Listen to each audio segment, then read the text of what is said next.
Hi guys, Danielle here. My beautiful people. Oh, not my beautiful people. Beautiful people. All the beautiful people of Facebook and anywhere else that is going to be watching this live broadcast. Danielle here from, I was going to say Intuitive Makeup Artistry. Wow, that's an old program. Yep, that's interesting. I'm really thrown off. Like, where did that even come from? From Transcendence to the Truth. I'm your intuitive alchemist and masculine mindset coach. Basically, I just wanted to jump on because I've had some really great sessions with clients lately and talking about shadow work and mirror work. And I'm not sure how much of that we've talked about in the past, but it's basically what my whole questioning beliefs, which is that I've talked about mindset a lot. Your beliefs create your reality, your thoughts create your emotions. Everything in your life is run by your mind. Your mind is the driver of your experience. So you got to make sure you're filling your mind with the right things. And if something isn't working in your life, then you got to question the mind. And so I have had some of my own contrast, really relationships has been my overall biggest challenge my entire life. Relationships has been the number one distractor from myself. And it's been the place that I've gone to validate myself and to validate myself with love and worthiness. And relationship has been that lack of fulfillment within what I found within someone else. So when it's been something that I've continually worked on day in, day out, questioning why I do something, questioning why the patterns of behavior are there, why I'm attracting certain personalities, but always for my own inner growth. And when I've had, my recent romantic relationship, once again, has not quite turned out the way that I had envisioned, because I have a pattern that keeps showing up. And it's like, how many times does this pattern have to keep showing up before you understand the lesson? So when you have a pattern that keeps circulating and repeating, you are the common denominator. Okay, you can't project that out at other people. You can't be like, oh, well, there's no good men left, or, oh, everyone's addicted to drugs these days, or, oh, no, no guys know how to commit, or they're all controlling, or whatever story and narrative you want to attach to it, because that's not the reality. The reality is that you are the common denominator for whatever you're actually attracting and whatever you're inviting into your experience. So if you want to break that pattern and actually heal from it and see, you can spend so much time sitting down and saying, what do I want in a relationship? What does a relationship look for me? What are my needs and desires? What is it that would fulfill me to choose relationship? What would even make me want to choose a relationship?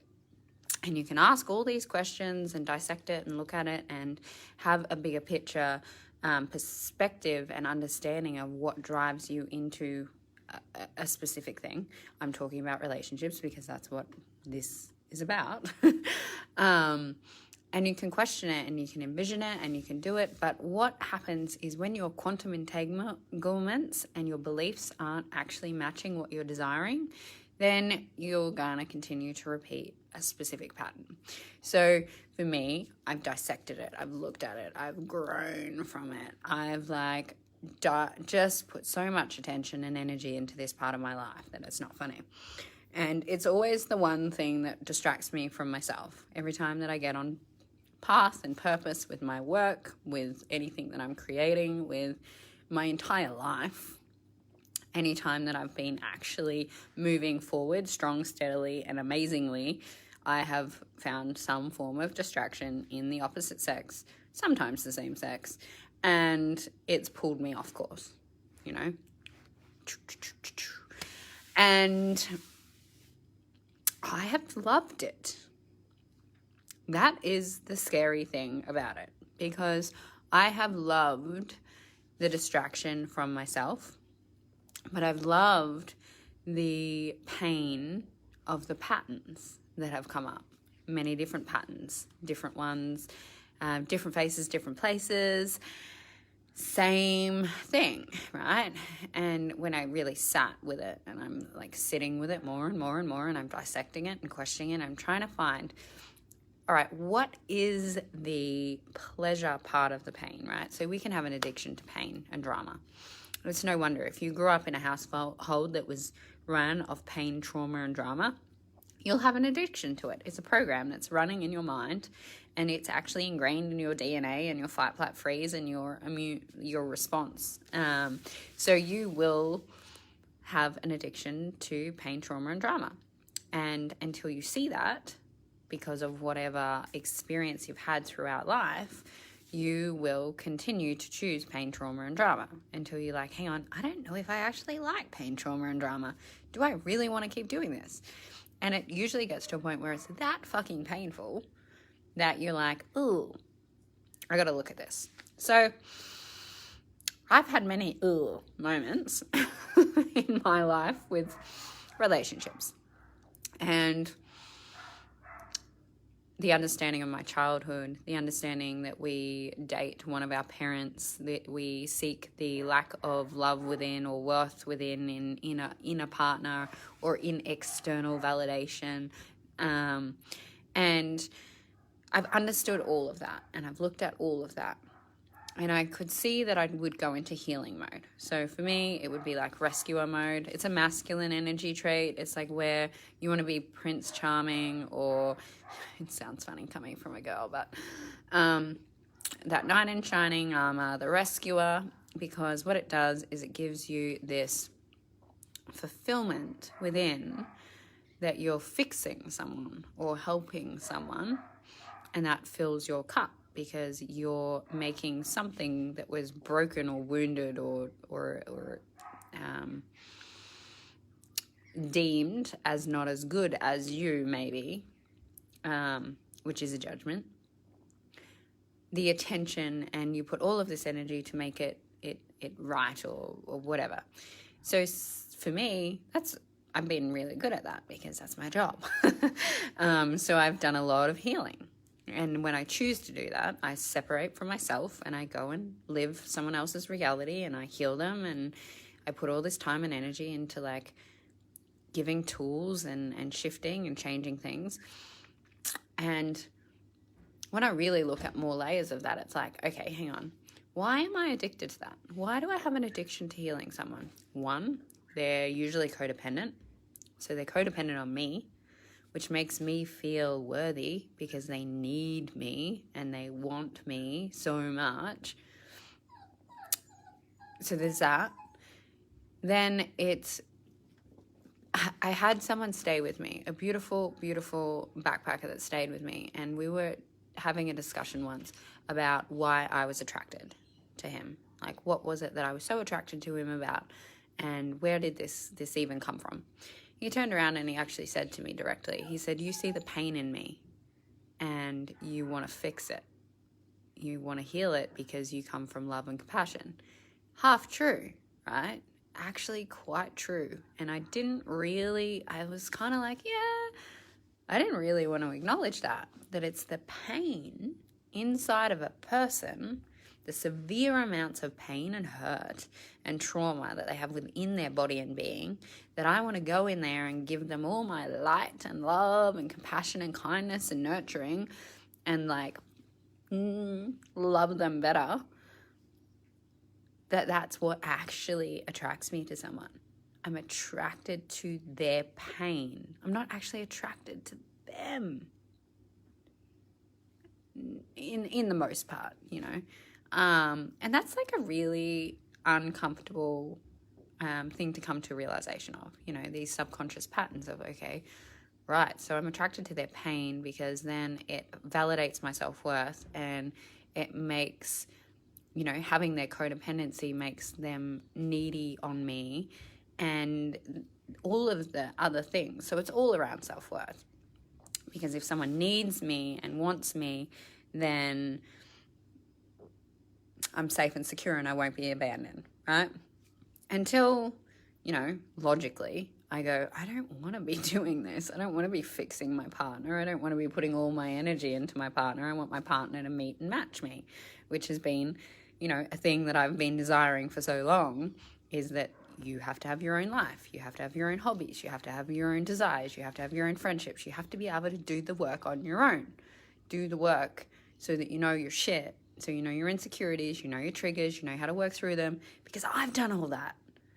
I've done all that. So I want somebody that can do it for themselves. And I continually don't attract that. I continually don't attract that. I continually attract situations where people that don't even know who they are, because they're not connected to themselves and they're awakening or they're healing and they've got a lot of different work to do. And it's because of my addiction to separation from myself that I can play in someone else's world and reality to feed my ego, right? I have this addiction to that pain, and then when they're not meeting my needs and they're not matching me, it's like it then also adds on to this other level of superiority of, I just knew, I knew that this would happen. And I knew this person couldn't do that. And I knew that eventually they would leave. And I knew that, I had the awareness. I knew this. So then I'm right? Get it? This is where our subconscious beliefs fuck with us, like ridiculously, because the superiority part of me that's helping to value my worth goes, oh, yep, I was right. This isn't going to work. And I knew all along. So it's like I separate from myself. I go and do all the fixing and the healing, realize that it's not maintainable because somebody has to be responsible for their own behavior and their own triggers and their own self-worth and love and where they're going to meet and match you. And if they want to even do that, if they even have the ability to do that, maybe it's more the point, because most people in that space don't. They don't have the energy or ability to give what you're asking for because they have to focus on themselves because they're stuck in their own stuff. And it is a cycle that unless we get really raw and honest about, well, what I'm sickeningly pleasurably loving this thing because it works for me. It works for me. And it's something I know. It's something that validates me. But it means that I will continue to find either people that are not a vibrational match to me in that way to meet my needs and desires and to understand me and to continue to choose me, because I continue to not look at what is actually driving that for me. So then you have to go, well, what if it's possible that instead of finding pleasure in pain or attraction in pain, what if I actually started to find people that got their shit together attractive rather than boring, or that I wasn't worthy, or that I would find something that just didn't match because they weren't on the same path as me? What if I tried something different? What if I tried to connect with somebody that actually has their own life, has an understanding of who they are, is doing the work, and they're not reliant on me in a specific way to fill their cup? What if they filled their cup already? Could that create something different? Could I find that attractive? Could I find somebody who wasn't full of pain attractive? I would love to. And you know, now that you see it, once you see an awareness, once you see a shadow part of yourself, and once you see a part of yourself that you're denying, or you have a realization and you have to honestly be upfront and be like, oh, yep, okay, I did that, I am that, I'm continuing to choose that,